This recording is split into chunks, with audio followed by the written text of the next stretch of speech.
saber se é verdade ou mentira o que nós pregamos se você vir aqui e obedecer. Por isso eu sempre digo que se você vir e obedecer e a sua vida não mudar, eu como a Bíblia, eu rasgo a Bíblia e vou servir o diabo, é isso mesmo. Porque a minha inteligência se recusa a aceitar, crer numa palavra que fica só no papel.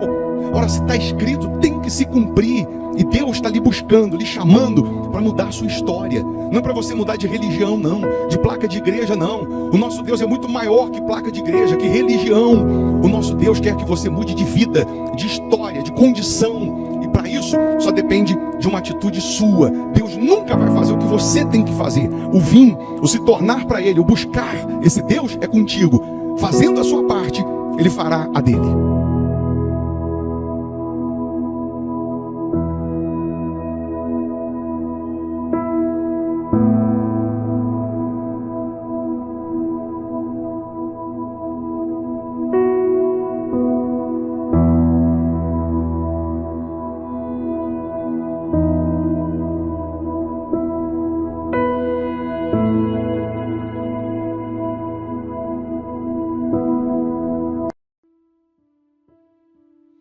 Muito bom dia, que Deus abençoe, mais uma vez a sua vida, a sua casa, a sua família. Que Deus abençoe essa quarta-feira, dia 14 de maio. Que seja uma quarta-feira de respostas, de milagres, de sinais, prodígios para os que creem. Aliás, você sabe que os sinais hão de acompanhar os que creem. Quando você crê no poder de Deus, quando você crê na palavra de Deus, na grandeza de Deus, os sinais, ou seja, os milagres, vão lhe acompanhar, vão lhe alcançar. Às vezes, as pessoas elas vivem correndo atrás do milagre, tentando alcançar o milagre, e parece que ele se distancia, ele fica mais longe a cada dia. Mas quando você apela para a fé, quando você se sujeita a Deus, quando você se submete a Deus, esses milagres vão lhe alcançar. A palavra de Deus, ela vai se cumprir na sua vida, ela vai sair do papel e vai se materializar. A promessa vai sair do papel e vai se materializar na sua vida. Eu lhe convido mais uma vez para orar conosco. Nós sempre estamos nesse horário, iniciando o dia, apresentando a Deus as nossas primeiras palavras, os nossos primeiros pensamentos, considerando aquele que é o número único na nossa vida. Então, caso você queira, participar conosco dessa oração, isso não tem nada a ver com religião. É isso mesmo, o nosso Deus é muito maior que religião, é muito maior que placa de igreja, é ou não é? Ele morreu por pessoas, por mim, por você. Ele não morreu na cruz por religiões. Então, se você puder, prepara aí um copo com água ou uma caneca com água. Eu tenho aqui a minha preparada. Uma vez essa água consagrada, ela vai servir como um ponto de contato. Algumas pessoas, elas dizem assim, eu não tenho muita fé nesse negócio aí do copo com água, precisa da água, Às vezes a pessoa pergunta, precisa da água. Aí eu pergunto para você, precisava Jesus cuspir, fazer uma lama e passar nos olhos do cego, mandar o cego se lavar no tanque de Siloé, e o cego foi, se lavou e voltou vendo? Não precisava, porque era Jesus, é ou não é? Era só ele soprar, só ele falar, que o milagre aconteceria. Mas ele fez. Então, às vezes, nós perdemos tempo com indagações, que são desnecessárias. Ao invés de perguntar se precisa, é melhor a gente fazer. O mal não vai fazer, é ou não é? O mínimo aí que, de repente, se não acontecer o milagre, pelo menos a sede você mata. Porque aí você bebe a água e mata a sede, é ou não é? Mas se você crer, os sinais vão lhe acompanhar. Pode ter certeza disso. Deixa aqui o seu nome para oração, o nome do familiar. Se inscreva no canal, não custa também, é só clicar aí, inscrever-se, que aí você também recebe as próximas notificações, os próximos vídeos. Quando estamos aqui ao vivo, você é notificado. Então, também nós sempre oramos, pelos inscritos no canal. Só de você se inscrever aqui, você receberá uma cobertura de orações. Vamos já unir a nossa fé, vamos falar com Deus? Se possível, feche os seus olhos. Ó Deus, em o nome do Senhor Jesus, aqui, agora, nós estamos reunidos na Tua presença em oração, porque reconhecemos que sem o Senhor nada podemos fazer.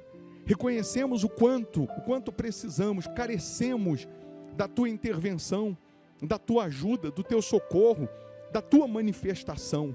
É bem verdade, meu Deus, que se a gente fosse aqui citar todos os problemas, a gente ficaria aqui horas e horas, porque o que mais existem são pessoas gemendo, sofrendo, padecendo. Quando não é na saúde, é no financeiro. Quando não é no financeiro, é no espiritual. Quando não é no espiritual, é no sentimental, é no familiar, é com um ente querido. Mas enfim, meu Deus, eu sei que o Senhor pode agora tocar nessas pessoas de tal maneira que a dor desapareça, a doença vai embora, a depressão agora é aniquilada. O Senhor pode agora penetrar na vida dessas pessoas e toda carga negativa, toda influência negativa agora é banida dessa pessoa, expulsa dessa pessoa. Em o nome de Jesus, eu ordeno agora toda aflição, toda maldição, todo mal, cai por terra agora. Sai agora dos caminhos dessa pessoa, toda dor, toda angústia, toda enfermidade, em o nome de Jesus, sai agora. Meu Deus, que a tua luz agora resplandeça na vida dessas pessoas, fortalecendo, avivando, renovando essas pessoas. Aqueles que estão inscritos aqui no canal, que sejam eles tocados pelo teu poder. Visita cada pessoa que tem aqui o pedido de oração. Consagra a água que ela preparou. Quando ela beber dessa água, meu Deus, que ela receba saúde física, saúde espiritual. Ó glorioso, ó poderoso de Israel. Nesse momento, meu Pai, nós abençoamos as famílias, abençoamos os fiéis da sua casa, aqueles que vêm semeando nessa obra, que eles possam colher a 100, a 60, a 30 por 1, meu Deus, que de fato a tua palavra se concretize na vida dessas pessoas. Meu Deus, faça agora, nesse momento, com que essas pessoas sejam fortalecidas, renovadas pelo teu poder, pela tua presença, meu Pai. Os sinais hão de acompanhar os que creem. Então, meu Deus, que agora sinais aconteçam na vida dessas pessoas, que milagres aconteçam, é o que nós determinamos, em o nome do Pai, do Filho e do Espírito Santo. Aí onde você está, respira fundo nesse momento e receba paz, receba vida, receba força, receba ânimo, receba disposição. Diga assim: Senhor Jesus, pode falar: Senhor Jesus, eu coloco a minha vida, a minha família nas tuas mãos, que este dia seja uma bênção, em nome do Pai, do Filho e do Espírito Santo. E quem crê, diga amém e graças a Deus. Amém? Beba dessa água crendo no poder divino. Deus está aí contigo, minha amiga, meu amigo. Receba paz, receba vida. Se tinha uma dor, procura, aperta, mexe, levanta, anda, faz o que você não podia fazer. Os sinais já estão acontecendo. A igreja Hospital da Alma fica aqui em Belo Horizonte, Minas Gerais, na Avenida Amazonas, 1744. Hoje, quarta-feira, nós temos o culto às 8 da manhã e, em especial, às 7h30 da noite. Às 7h30 da noite, nós também transmitimos ao vivo aqui pelo canal no YouTube para aqueles que estão em outra cidade, em outro estado, em outro país, os membros virtuais. Mas se você mora em Belo Horizonte, região metropolitana, você pode vir presencialmente. Você pode vir vencendo a distância, os obstáculos, que com certeza você verá a manifestação de Deus. Não lhe chamo para mudar de religião, e sim para você mudar de vida, para você mudar de história, de condição. Tá bom? Hoje, esse culto é de ensinamento da palavra e de adoração a Deus. Eu vou deixar aqui para você uma mensagem, uma pregação para te enriquecer espiritualmente. Se você puder ficar mais um pouco, você só será abençoado. Se você não puder ouvir agora, ouça assim que puder. Uma coisa é certa: quando espiritualmente você está forte, você ganha imunidade contra o mal. 1000 cairão ao seu lado, 10.000 à sua direita, e você não será atingido. Tá bom? Então Deus abençoe. Bom dia. eu quero que você se desligue de tudo e de todos, para que você, não desviando o seu pensamento, não desviando a sua atenção, você consiga realmente entender qual é a proposta do Senhor Jesus para o evangélico de hoje.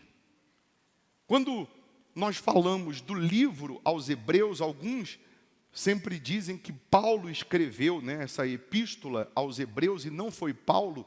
Até hoje o autor aos Hebreus ele é desconhecido, mas acredita-se que esse livro aos Hebreus ele foi escrito justamente para fortalecer os judeus que se converteram ao cristianismo na época de Jesus.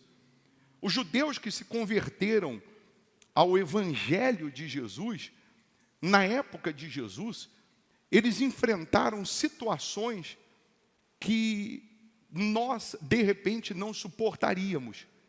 Porque você imagina que o Senhor Jesus, ele chega há 2000 anos atrás e desconstrói a religião, principalmente judaica, para apresentar o evangelho que Jesus imaginaria que fôssemos seguir.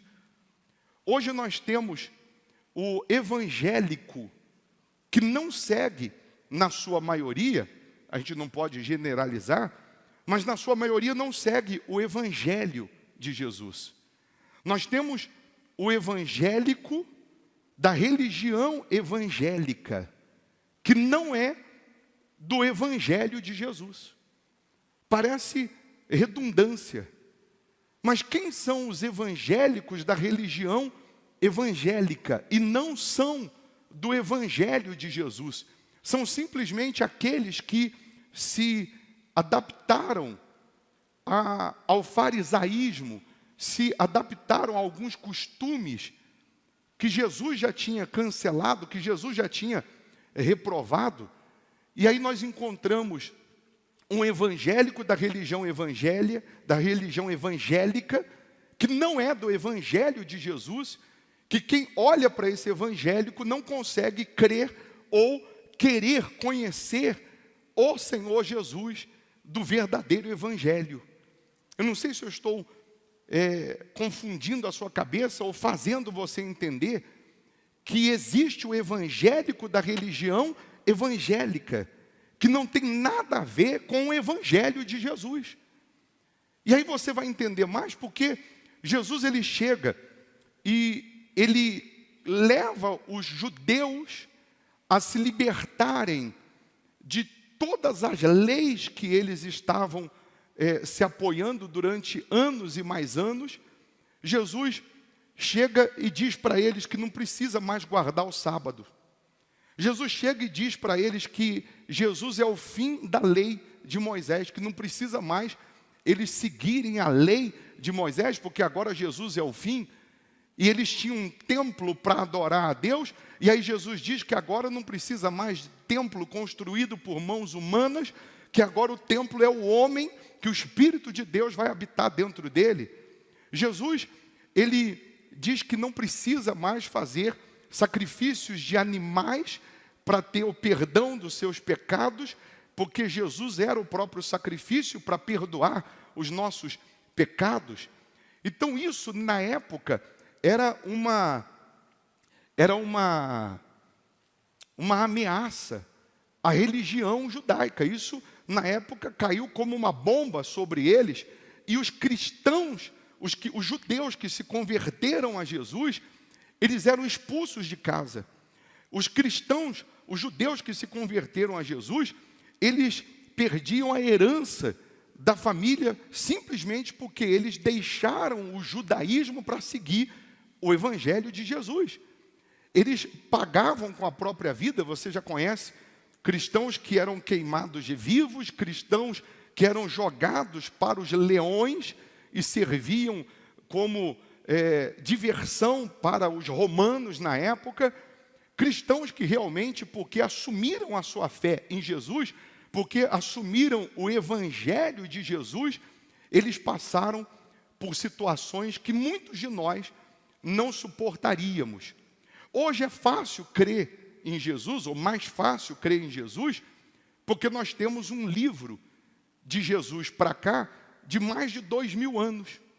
Na época que Jesus ele estabelece o verdadeiro evangelho, foi uma afronta, foi uma ameaça aos judeus da época. E aí, depois de 67 anos de Jesus, o livro aos Hebreus foi escrito mais ou menos 67 anos após a vinda de Jesus.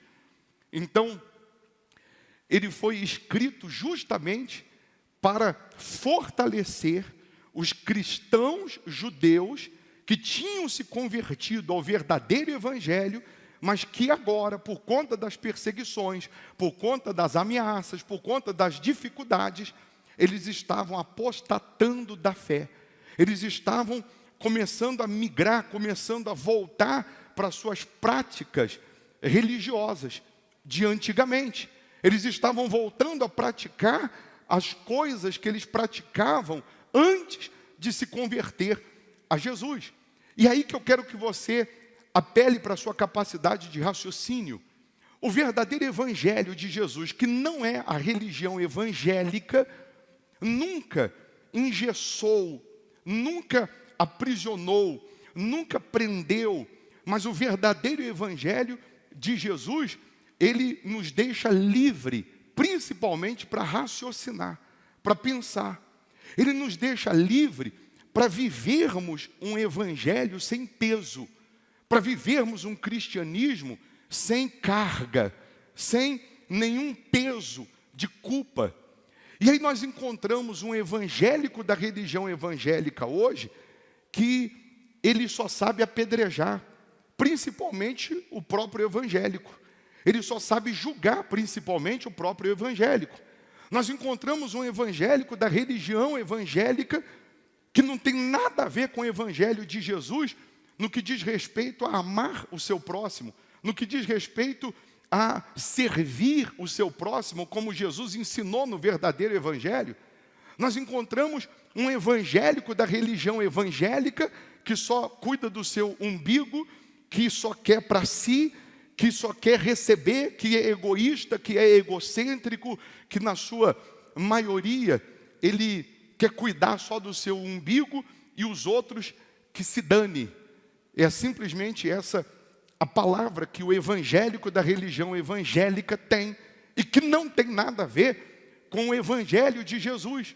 Que se você pegar o livro, por exemplo, de Atos dos Apóstolos, você vai ver como que os evangélicos da época viviam o evangelho de Jesus, que era tirar o peso do outro e não colocar mais peso, era ajudando o outro. A Bíblia diz que entre os convertidos não tinha nenhum necessitado, porque quando se descobria que tinha alguém necessitado, então estendia-se a mão para esse necessitado. Não havia egoísmo, não havia avareza, não havia aquela pessoa que queria ser mais do que a outra, que queria parecer mais do que a outra.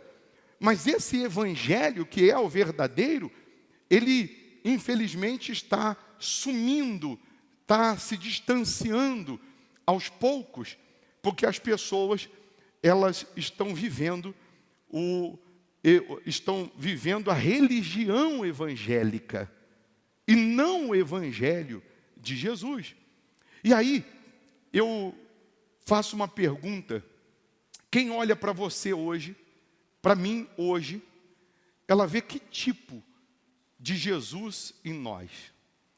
Quem olha para a gente consegue ler em nós que tipo de Jesus? Porque de 100 pessoas, uma lê a Bíblia e 99 lê o evangélico, lê aquele que se diz evangélico.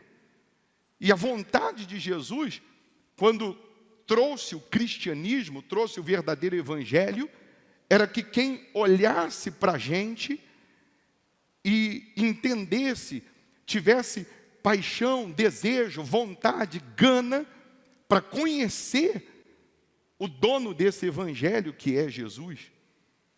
A vontade de Jesus, quando trouxe o evangelho, era que terceiros, olhando para a gente, despertasse nesses terceiros o desejo de encontrar, de conhecer o dono desse evangelho que nos transformou, que nos salvou, que nos mudou, que nos transformou por completo. Mas aí quem convive com a gente, quem olha para a gente, consegue ler em nós que tipo de Jesus. Não quer dizer que você tem que ser um fanático, um bitolado, saindo 24 horas falando de Jesus, falando da palavra de Jesus, porque há quem fala, mas não está mostrando Jesus. E aí, eu vou só entrar nessa questão de novo do evangélico, da religião evangélica, que não é do evangelho de Jesus, que ele sabe muito julgar, ele sabe muito apedrejar, ele tem uma facilidade imensa de atirar pedras no pecado dos outros, só porque o pecado dos outros é diferente do pecado que ele comete. Só porque o pecado do outro é diferente do pecado dele. Então ele apedreja o pecador evangélico, ele apedreja as pessoas, ele nas redes sociais ele tem uma facilidade para ser o juiz dos outros, mas ele não consegue olhar para si. Ele não consegue lembrar daquele versículo que o próprio Deus ele disse que você quer tirar o cisco do olho dos outros quando tem uma trave no seu olho, quando tem uma trave no nosso olho. E aí, os cristãos convertidos, quando encontravam alguém caído, quando encontravam alguém no pecado, quando encontravam alguém machucado, alguém sofrendo, gemendo, ao invés deles apedrejarem, o que eles faziam? Eles acolhiam. E quando não conseguia acolher, eles pelo menos não apedrejavam. E aí nós estamos hoje vendo uma multidão crescendo na religião evangélica, mas diminuindo no evangelho. Então o Brasil hoje é um dos países com maior número de evangélicos que não fazem nenhuma diferença no país, porque não vivem o evangelho de Jesus, porque não são o evangelho do Senhor Jesus. E aí nós temos um número expressivo de evangélicos que não mostram Jesus, que não revelam Jesus. Aí o livro aos Hebreus era exatamente o fundamento, o objetivo do livro aos Hebreus foi com que cuidasse da fé dos cristãos, dos que tinham se convertido, daqueles que tinham tido uma experiência com Deus, mas devido à situação ou devido ao misticismo, eles estavam voltando aos velhos costumes, eles estavam voltando às suas tradições religiosas, tradições que foram quebradas por Jesus e que às vezes nós não conseguimos entender hoje. Jesus, ele deixou tão claro que ele é o único caminho, que ele é a única vida, que ele é a única salvação, não tem outro. E o livro aos Hebreus começa dizendo que Jesus é superior aos anjos. Jesus, ele é superior aos anjos, ele tem superioridade. Mais ou menos do capítulo 1 ao capítulo 4 vai falar, vai mostrar, vai entender que porque Jesus é superior aos anjos, então eu não preciso de intercessor. Eu não preciso que alguém interceda. Eu não preciso que alguém peça ao anjo tal, Beltrano, fulano por mim. Eu vou direto a Jesus, eu vou falar com quem resolve. Eu vou buscar quem resolve, eu vou me entregar a quem resolve. E aí Jesus, ele desconstrói a religiosidade da época, e isso feriu muitos judeus, muitos na época, ao ponto de chamarem Jesus de endemoniado, ao ponto de falarem que Jesus tinha demônio, ao ponto de crucificarem Jesus, ao ponto de matarem Jesus. Mas tudo, claro, com o plano e a permissão de Deus e o plano de Deus para nos salvar. Aí se a gente vai lá no livro de Hebreus, capítulo 11, tem um capítulo todinho que fala da fé, começando desde Abel, falando de Abel, e vai até Jesus. Ele descreve que sem fé é impossível agradar a Deus. No capítulo 11 ele fala que sem a fé ninguém consegue agradar a Deus. Então, naturalmente que a fé é essencial, é a principal para nos levar a Deus, para nos conduzir ao reino de Deus, para nos conduzir à salvação. Mas no último capítulo de Hebreus, no capítulo 13, porque o livro todo ele vai falar da desconstrução da religiosidade, o livro todo ele vai falar dos costumes da religiosidade que foram quebrados em Jesus, que foram banidos em Jesus. E no capítulo 13, ele começa o capítulo 13 aos Hebreus dizendo o seguinte: seja constante o amor fraternal. Eu penso e acredito que aqui está o grande segredo da salvação. Ele está dizendo, seja constante o amor fraternal. O que é o amor fraternal? É o amor com o seu próximo. É o amor com o seu irmão. É o amor com o próximo que você nem conhece, que você nem sabe quem é, como aquele bom samaritano fez o que o levita não fez, fez o que o sacerdote não fez quando encontrou um próximo, um irmão machucado, ferido no caminho. Ele cuida das feridas, ele coloca no seu cavalo, leva até a hospedaria, paga a hospedaria. Ele mostrou amor para com o seu próximo. Ele mostrou que mais do que fazer é você ser para Deus. E aí, a gente vai ter algumas decepções.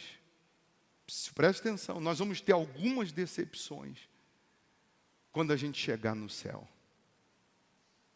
Nós vamos procurar alguns lá no céu que a gente pensava assim, esse está salvo porque ele faz pra caramba coisas para Deus, mas ele não tinha amor pelo próximo. Ele era uma pedra com o seu próximo. Ele era uma pedra com o seu irmão. É aquele que fazia as obras de Deus, mas não amava o seu irmão, o seu próximo.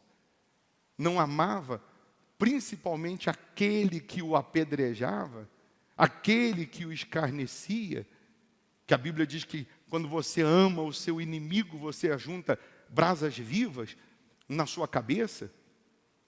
Nós vamos ter algumas decepções de pessoas que às vezes, por ser o evangélico, da religião evangélica, ela faz para Jesus, mas com respeito ao seu próximo, ela não tem a misericórdia, ela não tem a paciência, ela não tem a compaixão, ela não tem o amor que Jesus, do verdadeiro evangelho, gostaria que ela tivesse.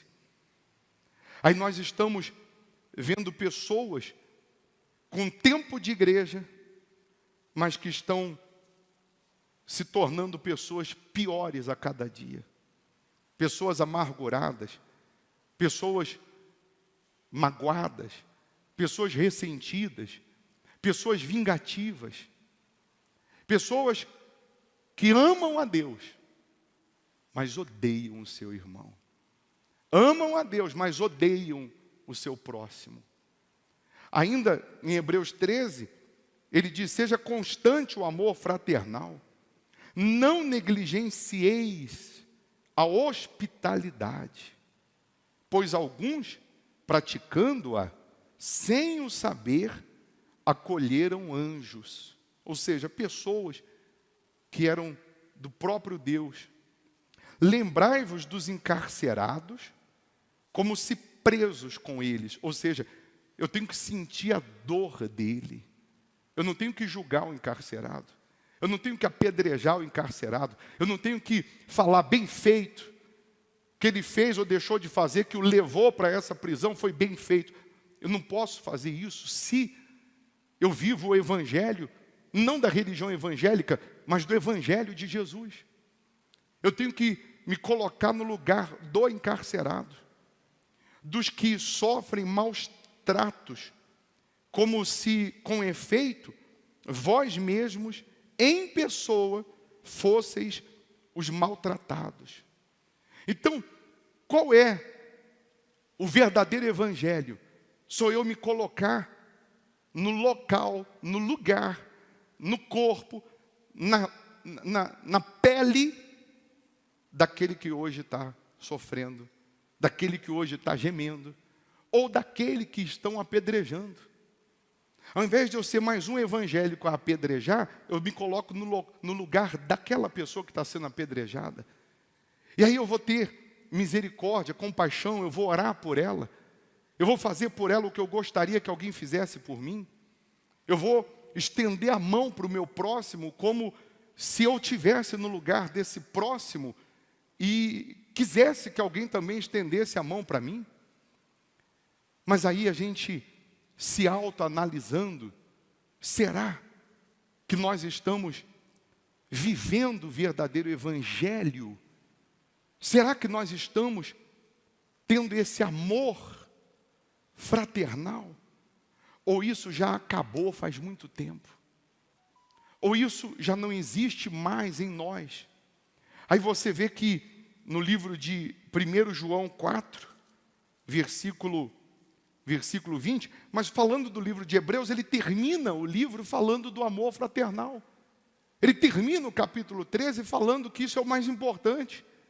Ele está querendo dizer, o autor aos Hebreus está querendo dizer o seguinte: você pode até não lembrar dos heróis da fé, você pode não lembrar da desconstrução que Jesus fez na religiosidade, você pode até não lembrar de tudo que está na Bíblia, ou de tudo que está ali no livro de Hebreus, mas lembra de uma coisa: mantenha o amor fraternal, que é isso aí que vai te salvar. Mantenha a misericórdia, mantenha esse amor de cristão verdadeiro, que é isso aí que vai te salvar, é isso aí que vai levar você à eternidade, porque tudo aqui passa. Nós estamos vivos agora, nesse momento, nós não sabemos até quando, a qualquer minuto, a qualquer momento nós podemos morrer. E a nossa alma vai para onde? Porque esse corpo vai para o cemitério, esse corpo volta ao pó. Eu que estou aqui dentro desse corpo, senão você não ia me enxergar, ou eu vou para o reino de Deus, ou eu vou para o inferno. Vai depender do que está aqui dentro. Não é depender, pessoal, do que eu faço ou deixo de fazer. Não é depender se as minhas obras são vistas pelos homens, são vistas pelas pessoas ou por Deus, mas vai depender da nossa intenção, vai depender do nosso coração, vai depender da nossa comunhão com Deus. Porque ninguém consegue julgar ou conhecer o que está dentro da gente.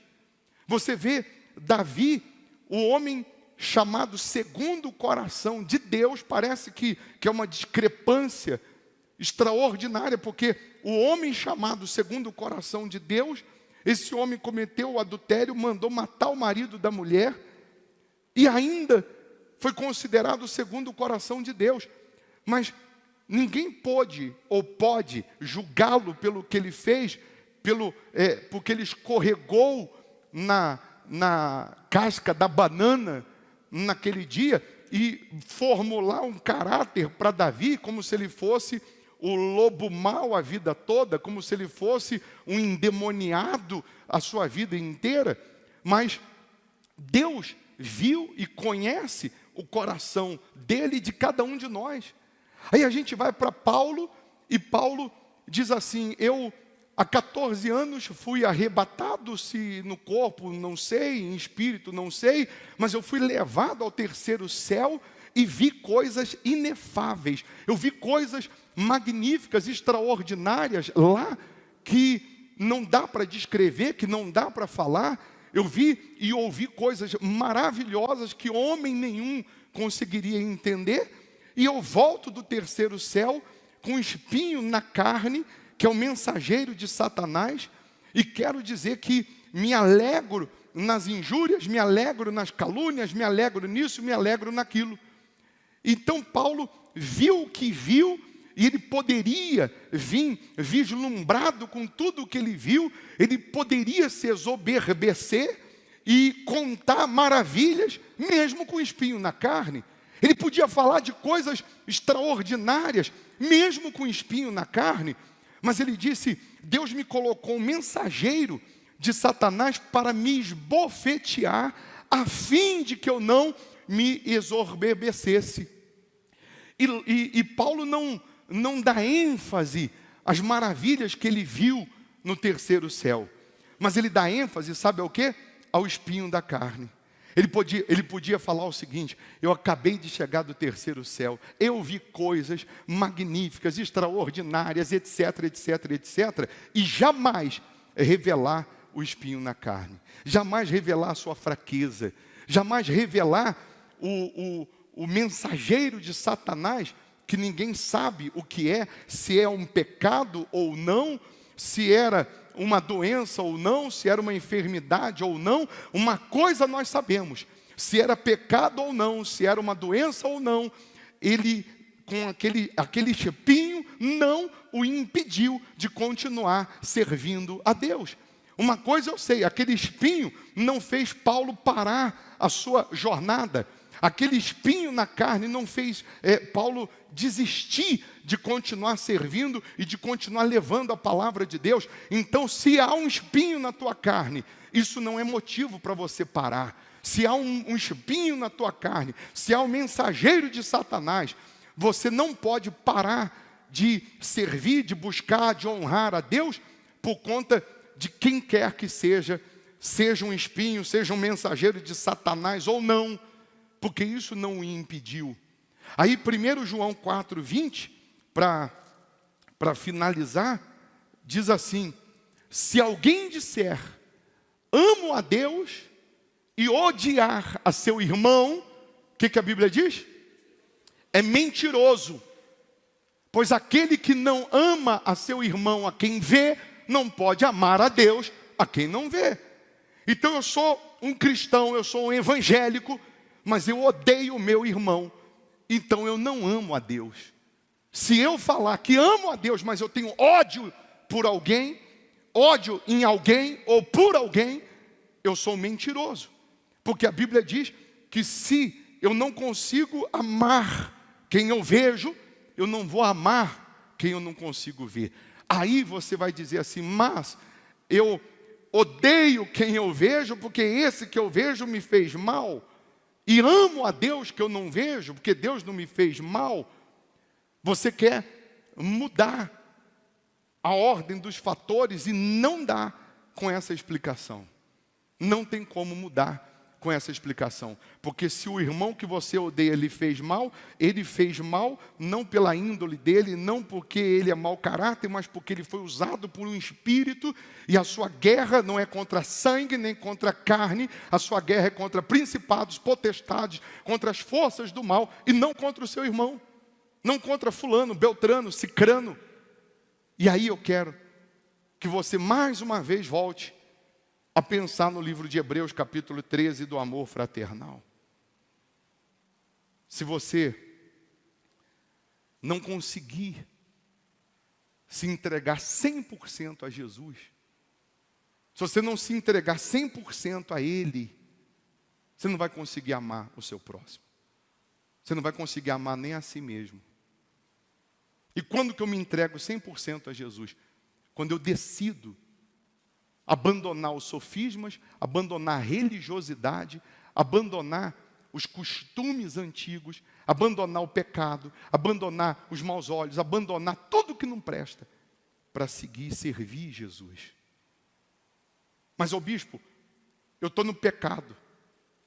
Mas se você abandonar o pecado hoje e se arrepender, Jesus te perdoa. Tamanha misericórdia.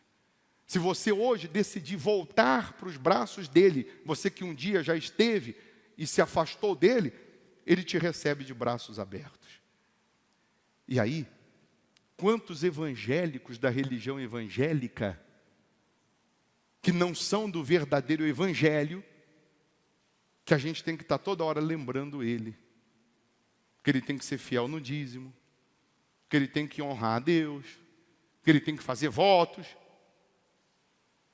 Mas aquele que é e que vive o verdadeiro evangelho, tem prazer de viver a fidelidade, tem prazer de vir para o altar, porque ele sabe que é do altar que sai o seu socorro, é do altar que vem o seu socorro, e ele tem vida com o altar, ele tem vida com Deus.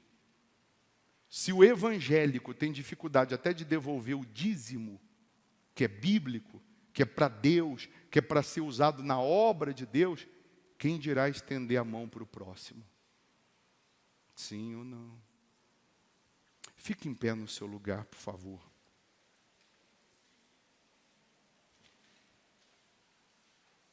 Quem você quer ser?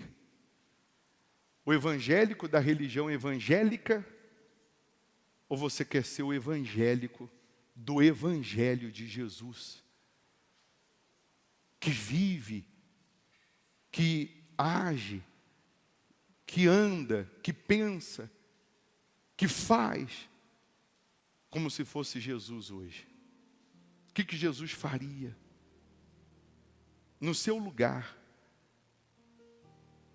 Com respeito, você que é pai e o seu filho pisou na bola, te decepcionou. O que Jesus faria com respeito ao seu filho? Condenaria ou amaria? O que Jesus faria no teu lugar? Com aquele que hoje lhe apedrejou, com aquele que hoje escarneceu, criticou. Jesus revidaria, apontaria também os erros dele? Ou Jesus estenderia a mão? Porque parece que fazer isso é ser bobo. Sim ou não? Parece que é ser bobo. Parece que é ser idiota. Se ele fez, ele vai receber. A gente quer pagar com a mesma moeda. Mas isso está fazendo da gente só um evangélico, da religião evangélica, não do evangelho de Jesus. E o bobo, o que se faz de bobo, amanhã vai estar no céu, amanhã vai estar salvo. E o que de repente se julga tão esperto, pode ser que ficou na igreja a vida inteira e perdeu a salvação.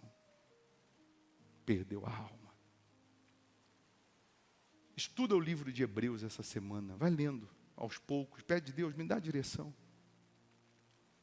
No capítulo 12, 14, ele diz: segui a paz com todos e a santificação, sem a qual ninguém verá o Senhor. É difícil, né? Ah, mas é difícil. A nossa carne treme. A nossa carne grita para a gente pagar com a mesma moeda. Mas a Bíblia diz: seguir a paz com todos e a santificação, sem a qual ninguém verá o Senhor. Hoje as pessoas estão trocando a eternidade por um bocado de dinheiro, em cima de uma mentira criada. Hoje as pessoas estão se matando, morrendo, matando, por conta do egoísmo, por conta do ego, do orgulho. E o verdadeiro evangelho está sumindo. Aí nós temos evangélico da religião evangélica, que também vive o evangelho. E nós temos pessoas que não são da religião evangélica, vivendo o evangelho. Pessoas que nem são da religião evangélica, mas vivem o evangelho de Jesus. São bem diferentes do evangélico, da religião evangélica.